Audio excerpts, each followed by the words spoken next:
Hey guys, I'm Brent. I'm one of the co-founders of ShareGrid. I'm here with the super talented DP, Casey Macbeth. Hey guys, how's it going? We're here at the Sandbox Media House, owned by ShareGrid member John Lang. Really awesome studio and space. Got to check it out here in North Hollywood. We're also shooting with Tristan Hagen, beautiful model. Really excited to be shooting with her today. But we're here to talk about 7 different ways to light a face with Quasar lights. But why Quasar lights? What's so exciting about them? Well, Quasar Science is a manufacturer of lights that fall into the new technology that's taken over the industry, and that's LED. So we're talking about low power draw.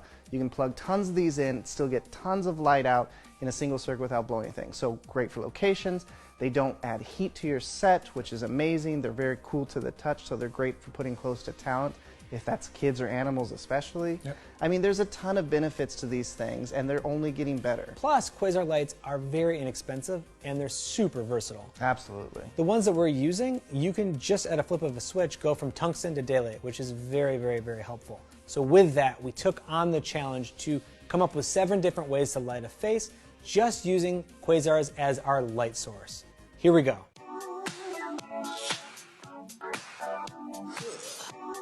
So the first setup we did is nothing new. Everyone understands 3-point lighting. It's a very traditional lighting where we have a key, a fill, and a backlight. How did we do this?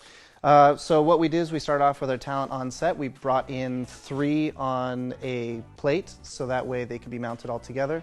It was a little hard just with those, so we brought in a 6x6 of half grid. We just T-boned that and dropped it in front. Quasars are already soft in one direction, but by adding that diffusion material, we were able to make that source even bigger, and it became very flattering. So once our key light was set up, we went over to the fill, and that was just 2 more quasars on that side, bare bulb, horizontal, which was nice and soft along the axis of her face. After that, we just had a backlight to deal with, so we brought in one of our quasars at a 45-degree angle to highlight more the side of her hair and bring out a lot more color there. And that was really all we did to make that work. So next up is glamour lighting. This is an old Hollywood technique used on classic actresses where you'd put a light right above the subject, one single source, which was a much more flattering way to light someone. Absolutely. So one of the things that we did for this, we brought in some quasars very close to our actress face by bringing them in close. We were able to use the inverse square law to really make her face pop while exposing for that, and having the rest of her body fall off a little bit darker. We did try to increase that effect by bringing in a net just to help slow down her shirt and any of the reflections kicked up from that. Now, of course, quasars are a long 4-foot source in the case of the ones we're using today.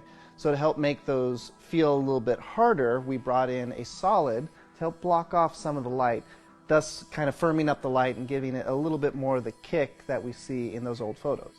And lastly, we added a little bit of backlight just to give her hair a little bit of a pop, which is typical in Hollywood glamour lighting. So the next setup we tackled was a high contrast scene, and for that we brought 2 quasars dead to the side of our actress with no fill. Yep, we even brought in negative fill, right, just to block out any light on the other side. We really did. The only other thing we added to the scene is a small background light to help add a little gradient. That also actually kicked off the wall to give our actress a little bit of a light right on the edge of her jawline, helping to round out the side of her face and just give an overall kind of mystery to who she was. Now this is a very intentional look, so you want to think about your character. Maybe they're going through a little bit of a conflict or some transition, and this is an easy way to show that. Now we did add an alt for this where we have the character looking directly at the light source, and we pushed it a little further down frame just to keep her camera side a little bit more in the shadows, just to give you guys an idea of what that looks like, because that's a great look for a lot of music video pieces or any sort of dramatic retellings. Next up is underglow lighting. This is a really interesting one because it's not the most flattering way to light someone, but there's a lot of scenes that require it. There's bar scenes, there's campfire scenes, there's even scenes in cars where the dash is illuminating your subject from below. So we wanted to emulate that, but keep it kind of flattering. Right, and so one of the things we did for that is we had a variety of quasars with us, so we used a 2-foot section. So it was a little bit harder than the 4-footers, so it didn't totally destroy all the shadows in her face, but it left us with just enough to where we could move it around and angle it and put those shadows where we wanted to.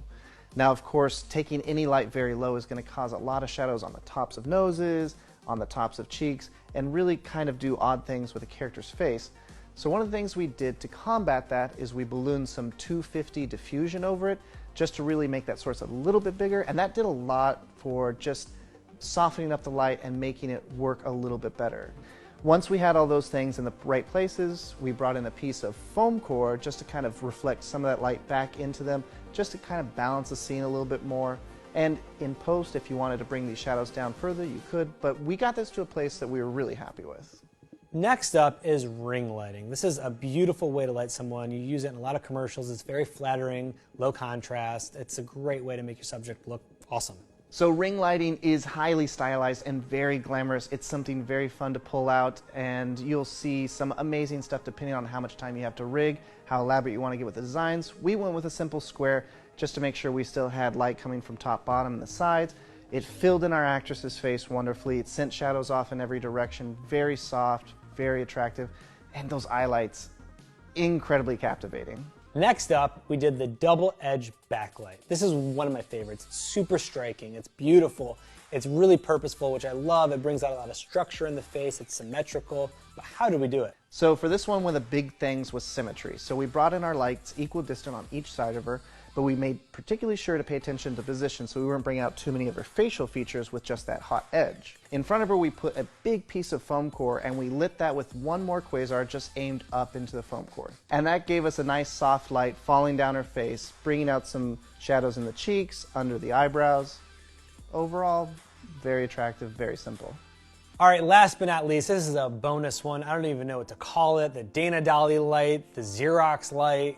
Scanner darkly, I don't know. It's something, but it's awesome. It was so cool. This is something you can use in a music video or a dream sequence, but how did we do it? Well, for this one, we just decided to strap some lights to a Dana Dolly and see what happens. So we mounted the Dana Dolly in front of and just above our talent. We rigged our lights off of that and just simply had somebody pushing it across the scene and back. And it was amazingly interesting. The moving light, the textures of the shadow, it really kind of kept changing the actress's face. It was kind of otherworldly. Yeah, it was pretty fun. All right, guys, that is it. Thank you so much for watching. That was fun. That was so amazing. Easy. I thought this was going to be really hard, and man, it was easy. LED lights are awesome. Quasar lights are so fun and so versatile to use. Yeah, this was an incredible experience, just kind of really experimenting with what you can do with just one tool. And you guys, there's so much more you can do. So get out there and try it. Again, thank you for watching. Don't forget to subscribe. Comment below. I love reading your comments, answering any of your questions. But most importantly, don't forget to get out there and start creating.